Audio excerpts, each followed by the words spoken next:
Senhoras e senhores, sejam muito bem-vindos ao canal da Performance Ciclismo. Cris Silva aqui, bora falar de Jogos Olímpicos, prova de ciclismo de estrada masculino que vai acontecer nesse sábado, dia 3. Bora fazer um esquenta.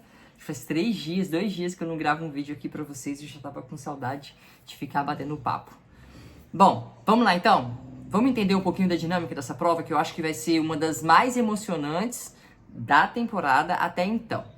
Percurso olímpico, 275 quilômetros, com cara de clássica, 2.800 metros de subida acumulada, 92 ciclistas, se não me falha a memória, pelotão bem enxuto, né, galera? Porque a gente tá acostumado a ver aí pelotão masculino com 160 caras, as equipes formadas por 8 ciclistas.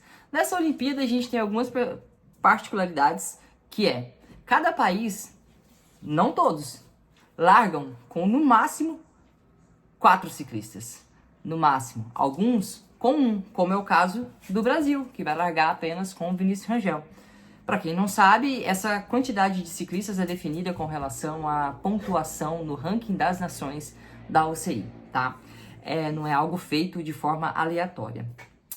Voltando à prova, 275 km, 2.800 subida, clássica, alguns rampetes, partes de paralelepípedo e um pelotão bem enxuto. Se chover, aí que o caos vai estar instalado ainda. Mais um detalhe, esses ciclistas nas Olimpíadas não usam rádio. Então deixa todo o movimento do pelotão lento, porque as coisas não são feitas de forma simultânea. Atacou, o rádio avisou, o rádio está o tempo inteiro falando quanto tempo ele está na frente. Tempo de fuga que abriu, eles dependem da organização para falar para os atletas com uma plaquinha escrita a caneta, a um pincel atômico. Talvez esse ano eles tenham criado ali um painel digital para carregar na moto, mas eu acho que a plaquinha escrito no pincel atômico é mais rápido. E aí, isso muda muito a dinâmica da prova. Entendendo qual é o percurso que eu acabei de falar para vocês, vamos entender então quais são os favoritos para essa grande prova, que ano olímpico, com certeza a prova das Olimpíadas de ciclismo de estrada é uma das mais importantes da temporada, junto com o Campeonato Mundial e junto com o Tour de France. Essas 3 em anos olímpicos são as 3 provas mais importantes da temporada. E tem ciclista treinando desde o começo do ano, especificamente para essa prova, como é o caso do atual campeão mundial, do alienígena, o grande Mathieu Van Der Poel, que declaradamente, já faz mais de um ano, ele falou que a prova das Olimpíadas era o grande foco da temporada dele. Óbvio que Mathieu Van Der Poel fez uma temporada até então brilhante, inquestionável, principalmente na primavera, né, nas provas que tem pavês. Na temporada das clássicas de primavera, Mathieu Van Der Poel foi inquestionável. Ele ganhou a E3 Saxo, ele fez segundo na Gente Velvet, ele ganhou o Tour de Flandres, ganhou a Paris-Roubaix. Não tem nem o que falar, sem contar a temporada brilhante que ele fez no cyclocross. Mas agora Mathieu Van Der Poel chega para o seu principal objetivo da temporada. Só que ele tem adversários muito bons. Então eu listei em escalões, né, os favoritos para o dia de amanhã. No primeiro escalão, com certeza absoluta, Mathieu Van Der Poel e Wout van Aert. O ano é do Mathieu Van Der Poel, o ano até as clássicas da primavera. A atualidade está um pouquinho mais para o Wout van Aert. Como assim, Cris? O Wout van Aert sofreu uma queda, teve fratura de costela, de clavícula ou de escápula, alguma coisa assim. Enfim, ele ficou fora da clássica das primaveras. Não tivemos aquela grande batalha que todos nós estávamos loucos para ver, porque tanto o fã do Van Der Poel como o fã do Wout, a gente quer ver guerra, né? Então, tipo, ganhar é legal, mas quando você vê uma batalha pelaquela vitória, fica ainda mais bacana. Eu defendo essa tese. E a gente não conseguiu ver isso em decorrência da queda do Wout van Aert. Ele ficou fora, voltou no Tour de France, as competições. Na verdade, ele disputou uma volta de uma semana antes, só para colocar ritmo nas pernas, não estava bem fisicamente. No Tour de France, ele já mostrou que ele está bem fisicamente, que ele está rápido novamente, porque ele fez vários 4º lugares em sprint, com sprinters mesmo. Agora nas Olimpíadas, ele foi 3º colocado no contrarrelógio individual. Então, isso evidencia que a fase do Wout van Aert está muito boa. Ele está numa excelente forma física. O Mathieu van der Poel não tem que provar nada para ninguém. Absolutamente.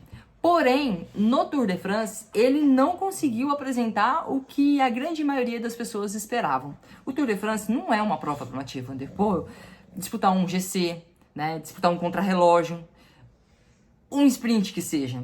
Mas ele é um classiqueiro e tinha-se algumas etapas com cara de clássica que saía fuga e ele não conseguia estar na fuga. Inclusive ele andou falando que esse tipo de evento não é pra ele, porque não sabe o sentido dele como atleta, no perfil dele correr um Tour de France e tal. Mas é pra ele, porque Wout van Aert inclusive mostrou que é pra esse perfil de ciclista também, saindo em algumas fugas em algumas etapas.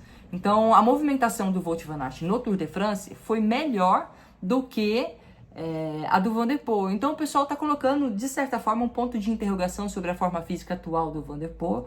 Eu não coloco, porque eu acho que ele é um fenômeno e esses caras, eles são muito estratégicos e muito pontuais. Então eu tenho certeza que ele vai estar numa excelente forma física para ser combativo junto com o Van der Poel. Só que tem junto com o Wout van Aert. Só que tem um detalhe.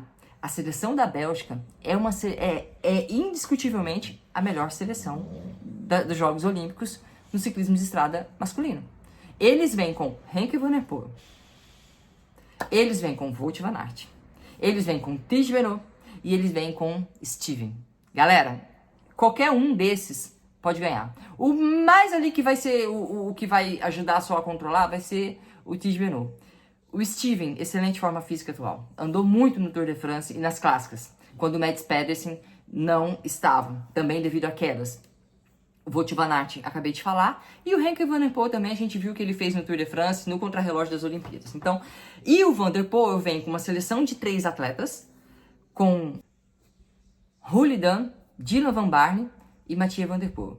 Essa é a seleção que vai da Holanda, que vem para trabalhar para o Van der Poel. O Van der Poel já disse que ele gosta de provas com definições longas. Então, isso já está mostrando ali que ele pode, né, dar um ataque de longe. A gente já viu o Alaphilippe ganhar mundial com ataque de longe. A gente já viu o Henk van der Poel. A gente já viu o próprio o Van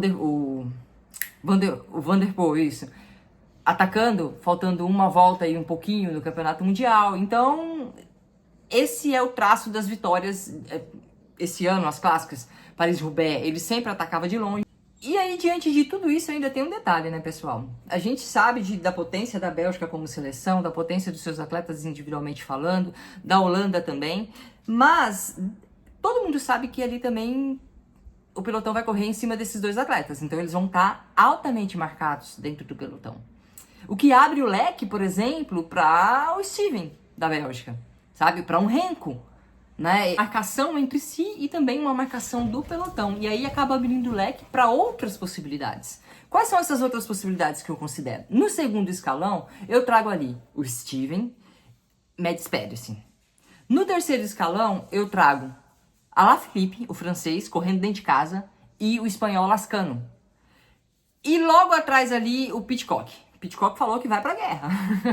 Vamos ver o que ele tem a nos apresentar nessa prova. Eu não acho que é uma prova para o Pidcock, porque as subidas são curtas e muito explosivas, né? Então, mas ele tem esse traço um pouquinho explosivo? Tem, mas é difícil para ele, por exemplo, ser combativo com o Mads Pedersen, com o Alaphilippe, com o Steven, com o Mathieu van der Poel, sabe? Não sei, mas de repente ele pode sair numa fuga.